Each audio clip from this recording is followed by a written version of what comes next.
అందరికీ పెట్టిన శుభాభివందనములు చెల్లించుకుంటాను. ముఖ్యంగా మరి నిన్ను వల్ల నీ పొరుగు వారిని ప్రేమింపవాలని ఏదైతే దేవుడు ఆజ్ఞ ఇచ్చాడో ఆ దేవుడి ఆజ్ఞ ప్రకారంగా మన సహోదరులు ఆత్మీయులు సహకరించిన విధానం బట్టి మరి గవిగొట్టు గ్రామానికి మరి సహకరించడం జరిగింది. ఆ కుటుంబానికి మరి ఎవరైతే సహకారులుగా ఉండాలనుకున్నారో మరి గ్రూప్లో యాడ్ అవ్వచ్చు. ముఖ్యంగా దేవుని పనిలో ఆర్థిక ఇబ్బంది పడుతున్న సమయంలో కూడా మరి ప్రోత్సహించే విధానంలో మన ఆత్మీయ సహోదరులు ఉంటారు, ఖచ్చితంగా గమనించగలరు. మరి ప్రతి నెల 200 వేసుకొని ప్రతి ఒక్క కుటుంబానికి కావచ్చు, ఆత్మీయంగాను ఆర్థికంగాను ఎవరైతే మరి దేవుని పనిలో వెనకబడే వాళ్ళని ఉన్నారో వాళ్ళ టాలెంట్ గుర్తించి మరి దేవుని పనిలో ముందుకు ప్రోత్సహించే విధానంగా మరి నశించిపోతున్న ఆత్మను రక్షించడానికి మరి ఇలాంటి క్రియల ద్వారా కూడా మనం చేయాలని మనస్ఫూర్తిగా తెలియపరుస్తున్నాను. ఎవరైతే రావాలనుకున్నారో మరి ఖచ్చితంగా ఈ గ్రూప్ విషయంలో కాంటాక్ట్ అవ్వచ్చు. నంబరు మీకు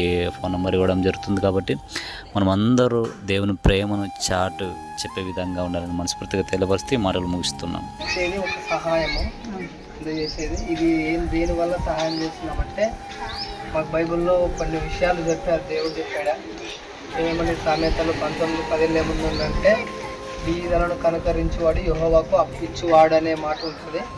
ఆ మాటను పట్టుకొని మేము ఒక ఐకమత్యంగా కనుక మరి ఇది ఎవరు చెప్పారంటే యేసుక్రీస్తు చెప్పాడు. యా దేవుడు కూడా చెప్పలేదు మనకి, ఇది ప్రపంచంలోనే యా దేవుడి మాట చెప్పలేదు. కాబట్టి యేసుక్రీస్తు చెప్పాడు ఆ మాట, బీదలను కనకరించండి అనే మాటను పట్టుకొని మేము ఈరోజు ఇంతటి సహాయాన్ని మీకు అందజేస్తున్నాము. అందుని బట్టి మరి మేము మీకు ఒకసారి వందనాలు ప్రార్థన చేసుకుందాం. అయ్యా, మహోన్నతుడా, మహాగణుడా, పరిశుద్ధుడా, ప్రేమ కలిగిన దేవా, మీ ప్రేమ చేత ఇంతవరకు నైనా మమ్మల్ని సురక్షితంగా కాపాడే విధానం బట్టి వందనాలు దేవా. నైనా మరి నీ కుమారులు మరి అందరూ తండ్రి పిల్లలు నైనా కష్టార్జితాన్ని దేవా ప్రతి నెల మరి నైనా మరి ఒక కుటుంబానికి సహాయం అందజేయాలి అన్నట్టుగా మరి అందిస్తున్నారు. అందరి బట్టి మీకు వందనాలు చెల్లించుకుంటున్నాం తండ్రి.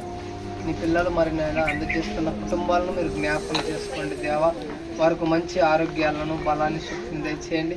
అదేవిధంగా నైనా ఎక్కువ తండ్రి ఈ కుటుంబానికి మరి నైనా మరి బీద పరిస్థితిలో ఉందని మేము విన్నప్పటికీ నైనా మీ మాట చొప్పున ఈ కుటుంబానికి మరి దేవా నిత్యావసర సరుకులు అందజేయడం జరిగింది కనుక ఈ కుటుంబాన్ని కూడా మీరు జ్ఞాపకం చేసుకోండి దేవా.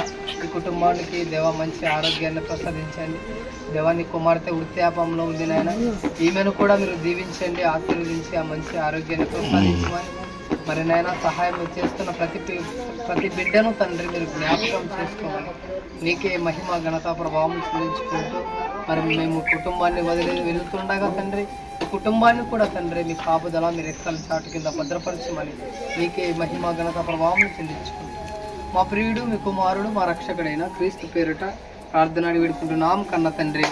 ఆమేన్. అందరికీ వందనాలు.